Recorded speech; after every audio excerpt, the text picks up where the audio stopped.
All right. Welcome to the second FireTire radiation session. I can hear some echo. Okay, I'll mute Kishore for a moment. Just a second. So welcome to the FireTire radiation session.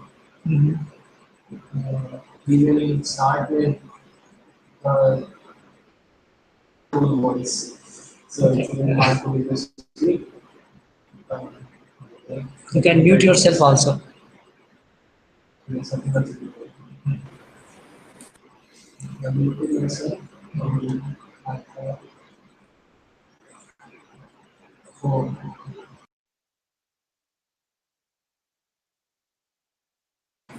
All right. Now it's okay. So, welcome again. Sorry for the initial technical difficulty. We are still new to this and we're trying to figure things out. This is the FireTire radiation series. This is the second episode in the series. And in this episode, we'll repeat what we had done earlier. And the series, as usual, is going to be consisting of three parts. The first, of course, is going to be a revision section in which we'll look at some concepts we already know. And this section this time will be convened by Kishore. Uh, and the following section will be a technology section in which we'll discuss some applications which are useful or may be useful to you. And finally, we'll have a small discussion. Although in general, we would want to have a research section in the end. But to start with, we'll have some small discussions and try to figure out how to improve the quality of the show and so on. So without further delay, I hand over the conduction of the episode to Kishore. So I'll unmute him now. so Kishore, you're still mute. Hold on. I'm not able to unmute you, which is weird. you can talk directly if you want to. No, but the voice won't come in the recording. So can you see? You might have a mute button on your system also. Can you check if you're muted?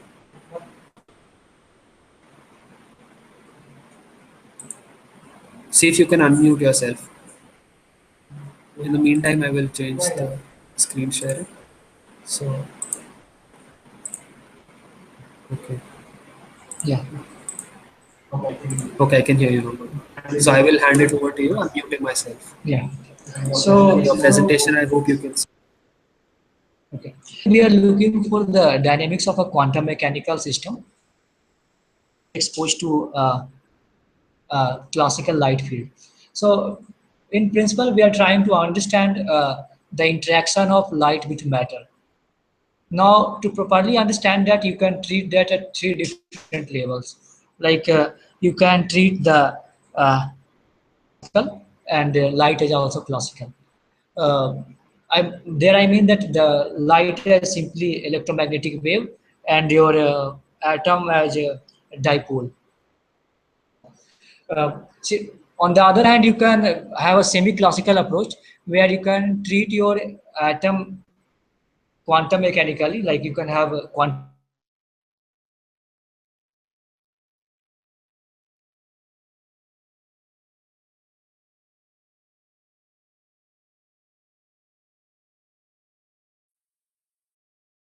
and mechanically, like having different levels. In this very series, we will talk about a semi-classical approach, like my atom is quantum mechanical, but the light field that I will use is classical. And when I expose my atom to a light field, what will happen that the time varying electric field of the light field that will lead to development of instantaneous dipole moment in the atom, and the atom may get polarized. And subsequently, the way the energy levels and all will evolve in the atom, the atom will evolve from one particular state to another particular state, and the way it will evolve will depend on the Hamiltonian of light field, Hamiltonian of atom, plus the Hamiltonian of interaction. I will call the sum total of Hamiltonian of atom plus Hamiltonian of the light field at H0, and let Hi be the Hamiltonian of the interaction. So the Schrodinger equation will say that as you can see on the screen, the light the wave function will evolve as IH bar del psi by del t equal to H0 plus Hi psi t. Now, given this Schrodinger equation, you can time evolve it, and uh, we will try to find the solution. A guess solution can be a breaking of your wave function in terms of atomic eigenstates, where the atomic eigenstates are given as h naught operating on n is en n, that you can see roll down a little. So my psi t can be in general written as summation over all possible n with a coefficient Cn and energy dependent phase factor exponential minus ENT. Now, if you insert this ansatz into this Schrodinger equation and compare left hand side and right hand side, what you will see that some of the terms cancel out. For example, if you put the IH bar del psi by del t, you will get one term Cn dot term, and the other term will come out of by differentiation of exponential minus INT by h bar. So you will have two terms there. Similarly, when you apply h0 plus hi operating on psi t, you will get two terms there. Now, by comparing left hand side and right hand side, you will see that one term on both hand side, so finally you get stalled on a little, and you will get the evolution as hi operating on psi t equal to IH bar summation over n Cn dot exponential minus INT by h bar n. Now, since psi t is sum over n, I can take my Hamiltonian of interaction inside the summation, and you get summation over n Cn exponential minus INT by h bar hi operating on n equal to IH bar summation over n Cn dot exponential minus INT by h bar n. Further we can say that further we can use this orthogonality relation, orthonormality relation between the energy eigenstates, and simply take a dot product with kth eigenstate. So on the left hand side, term,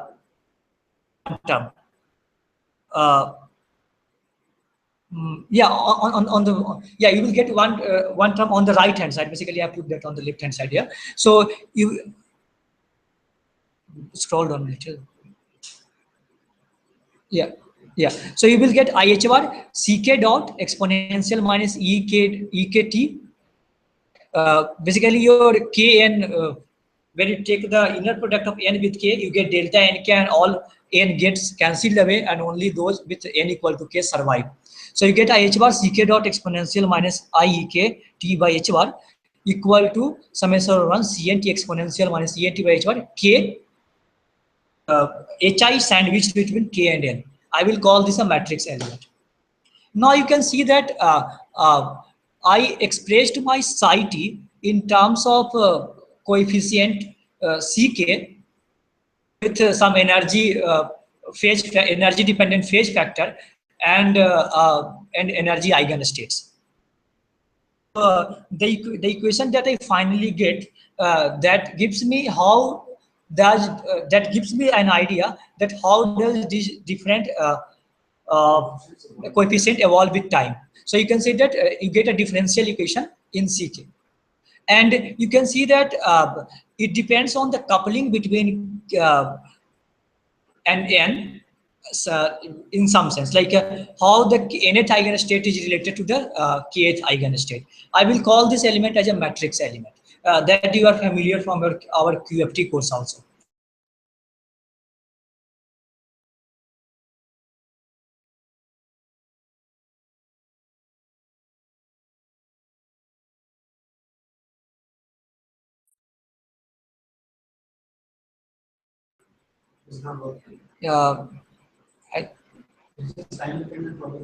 Time dependent perturbation theory.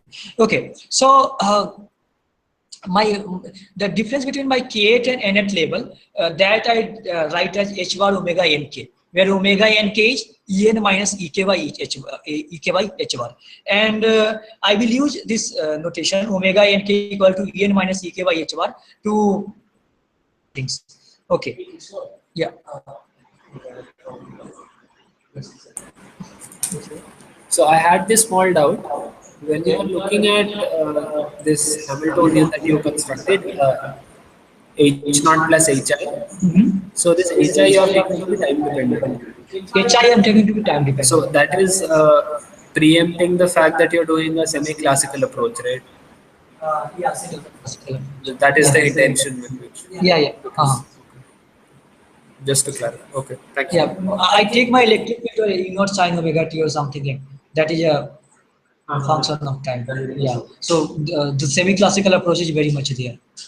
Okay. So you scroll down a little like the time evolution thing. So you will finally get your IH bar CK dot equal to summation over Cn I omega and kt HI sandwich between K and N. Now this thing is very difficult to compute, like because there are so many terms. Your n ranges from 1 to infinity and so on, but we can simplify it using perturbation theory. So I will assume that the system is only in the state 1 at t equal to 0. That means c1 0 equal to 1.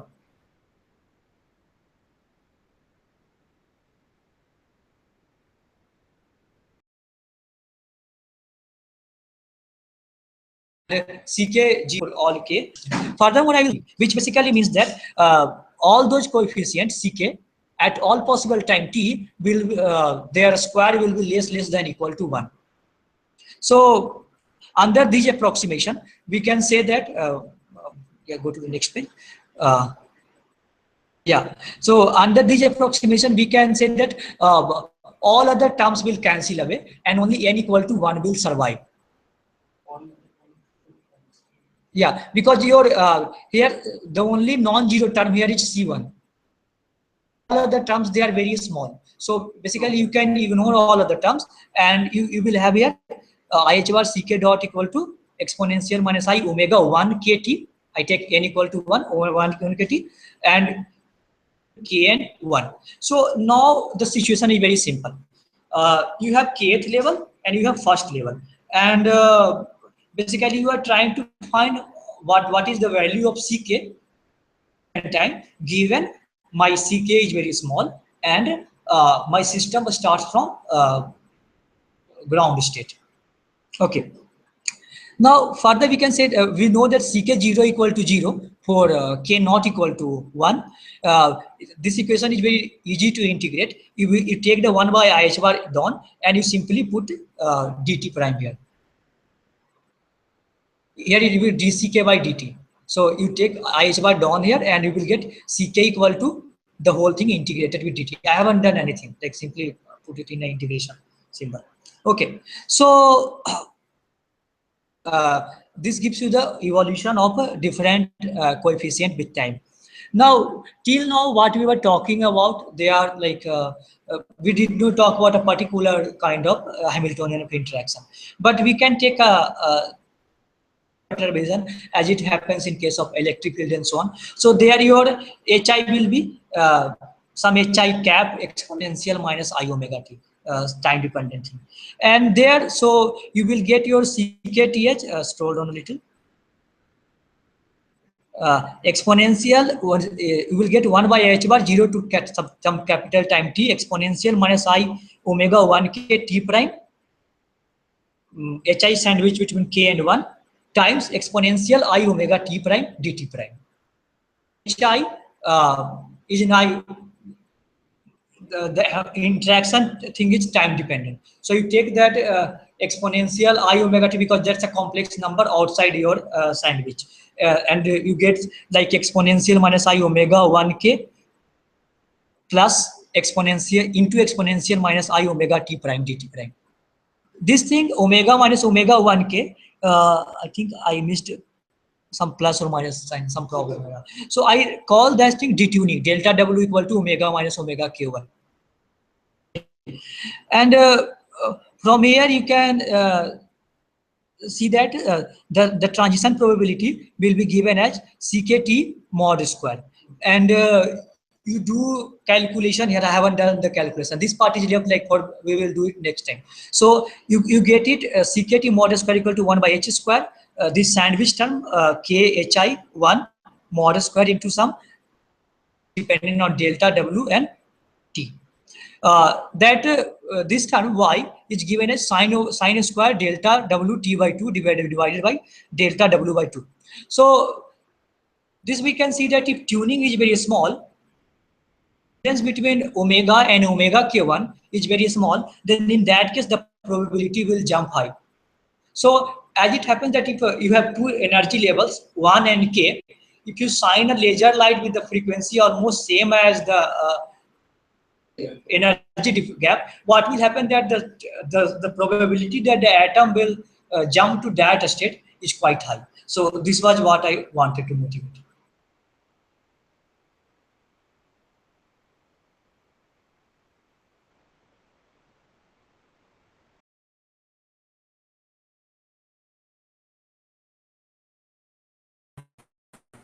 Presentation and interaction between light and matter.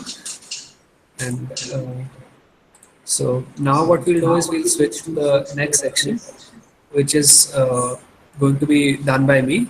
The next section is going to be about how to use these applications such as Zotero and Mendeley. And I should first describe what these applications do. So let's get to it quickly. Stop the share screen. All right, sorry. I should have done that a minute ago. I'm still getting the hang of how to handle these things. So, okay. So now what I'm going to do is I'm going to run these applications on my laptop. But before doing that, I'll tell you what these applications are really good for. So Zotero and Mendeley are basically applications that you use for saving and managing the technical documents such as papers, thesis, etc., that you look up for your scientific research in a very convenient way, so that you can access them through different devices such as a laptop or a cell phone, and all your information remains synchronized. So for instance, if you use a different computer at work and laptop at home, all the information will remain synchronized. And in addition to this, you can use these tools to even save the data. So for instance, if at home you do not have access to all the journals, you don't have to worry. If you've used it at work, you would be able to quickly access it even when you come home. So let's get to it. I will share my screen.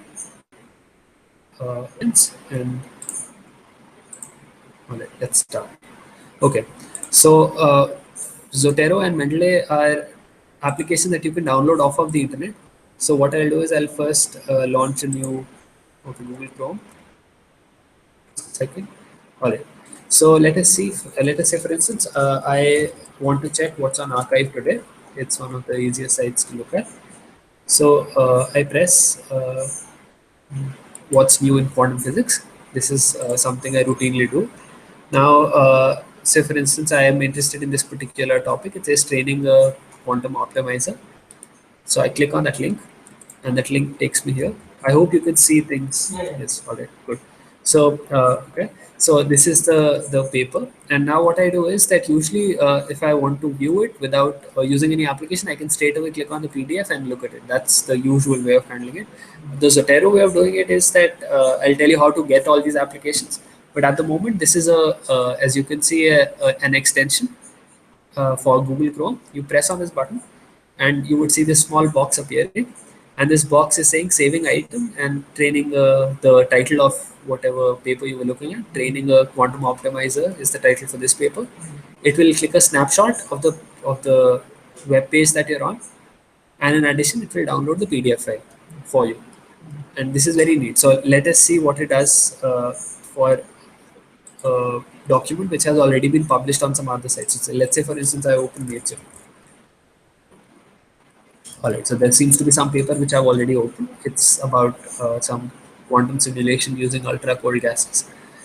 And once that page has loaded, all I have to do again is just press this button. So I'll wait for the page to load so that the screenshot comes properly.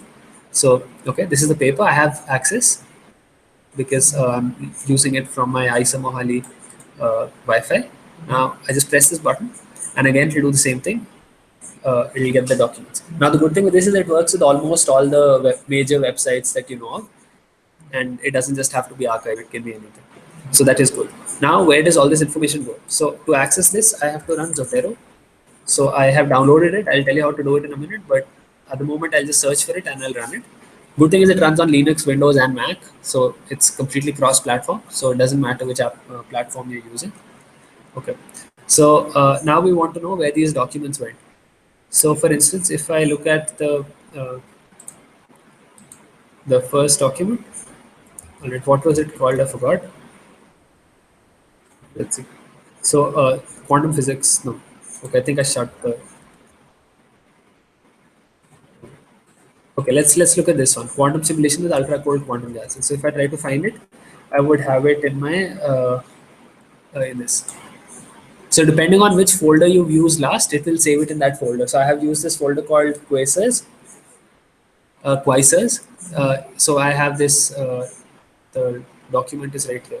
Quantum simulation with ultra cold quantum gases, right? This is the one that we had looked at. Now you can see that in addition to doing this, I can also put it into folders. So for instance, if I like this document, I can share it with Kishore. For that, all I have to do is I have to hold this document and I have to drag it out. If I drag it out, you notice this plus symbol, it will copy it. Yeah, if I press shift and do it, then it will,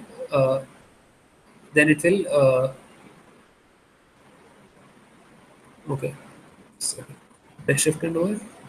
And it will okay, that's so it's not working at the moment. I have made a mistake. Anyway, so the point is, if I want to copy to a folder, I can just drag and drop it, and then it will appear in the Kishore folder, as you can see. And to open the document, I just have to double click on the full text PDF, and it's all here. And what's wonderful is that you can even export a BibTeX out of it directly. So if you're writing a paper in LaTeX or something, then you would know what I'm talking about. It's fairly convenient to just export. Sorry? I can't see the BibTeX. BibTeX you have to export. So you can say export library, and when you do that, it will ask you in what format you want. So there's this, all the formats are here. So you can export in BibTeX, or if you use certain comma separated values, and so on. Whichever format you like, most of the major ones are supported. Right? And it also has all of your Even for the nature coding, you get the BibTeX format. yeah, it will just directly extract it. So you don't have to worry about export citation or any such thing. So that's a very nice thing. All right. So okay. So this is one nice thing. Now, where does Mendeley fit in? So Mendeley basically is another application which does effectively the same thing. But why it's useful is because the integration of Mendeley with the mobile applications is extremely good. Whereas the integration of Zotero with Google Chrome is really good. Okay, so we want to use the best of both worlds since both the applications are available. What you now do is that you go over here. Okay, what are we trying to do now? We are trying to synchronize Mendeley and Zotero. Okay, so that we can use both of them seamlessly. To be able to do that, you have to go to you have to download Mendeley first, then go to Tools Options, and over here there is this Zotero. There is a tab for Zotero within Mendeley, and it will ask you for where this where's the SQL file which Zotero is using. That will depend on where you install it on your system. To find it on the system, say for instance in Linux, if you want to find it, just go to Preferences here. All right, and okay, I think I have to go to General, Advanced. Okay, Files and Folders. So you have to come to Advanced, go to Files and Folders, and press this button, Show Data Directory. Once you press this button, it will open a location, and that has the SQL file that you want. This. Okay, so you can copy paste the path. All right, once you do that, it will automatically synchronize. So for instance, in Kishore, I have added this quantum simulation with ultra cold quantum gases just now. It wasn't there before. So now if you check in this Mendeley, it has added this document, quantum simulation with ultra cold quantum gases. All right, so it works really well. So there is no problem. Now, why we wanted to use Mendeley was, of course, to see if it works on your cell phone. All right, that we'll see in just a moment. So I'll have my device right here. I hope you can see it on the screen. So I have unlocked my phone like an idiot on the entire internet, so everyone knows my password. But that aside, okay, so we'll see now what we can do. So first of all, you would want to press the refresh button. The refresh button will quickly update whatever changes have been made. Now we press Zotero Kishore, and you would see at the moment it just popped in that new document. All right, it wasn't there before. Now, if you want to be able to view this, now notice that on my cell phone at the moment, a network from Tata Docomo, which means that I cannot access the journals. But still, you would see if I open this document, I go down here and I just have to press this download button and it will download it from Mendeley directly. So it will take a few seconds and then I can even show you the document once it finishes downloading. So yeah, that was the basic idea of Zotero and Mendeley. To download them, of course, you can just Google search and it's not very hard. If you have any difficulties, you can always contact me. And the document is downloaded. I'll just show it to you. So I just press the button and it is able to show it to me.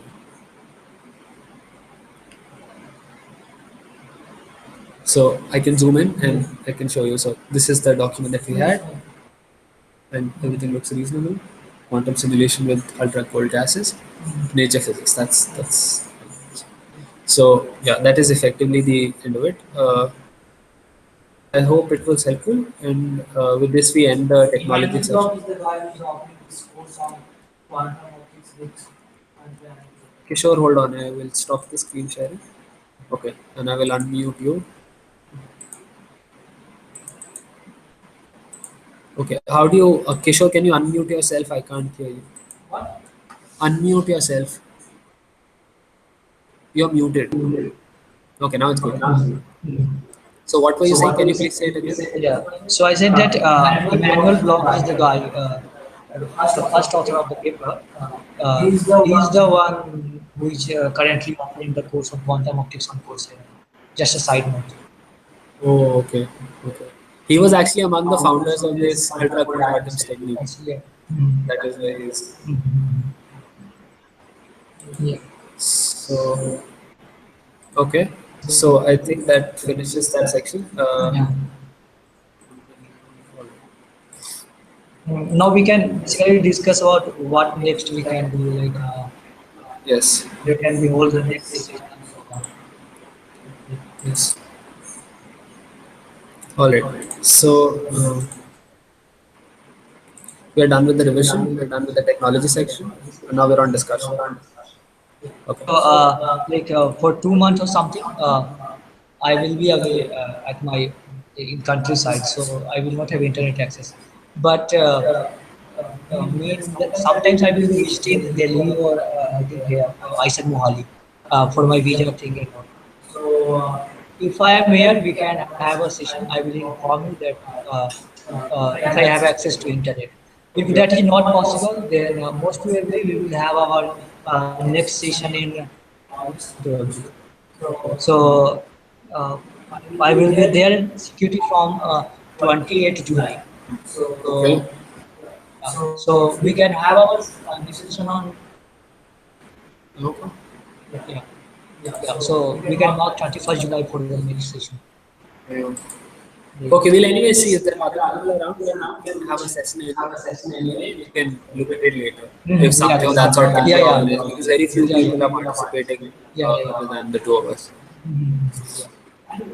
So this sounds good and more than I would like to add that like each week or something we can look at the archive pages and Yes, so that part I have already started in at least some sense. You make a Zotero account for yourself, Zotero and Mendeley account, so that the documents I've shared with you, at least you can have a look at them. And then of course we can go on to have discussions about them. So that will be helpful. And meanwhile we can come up with some challenging problems for each other which we have problems which we have devised ourselves, not from book or something. Like if time permits, is what I'm saying. Not inside. Yeah. All right then, if there is nothing else to add, we can end this session. So, all right then. Thank you for watching. I hope whatever was discussed was helpful to you, and hope to see you next time. And hopefully that will not be a very long time from now. Have a good night and see you soon. All right. So I should have probably done it like that. See you.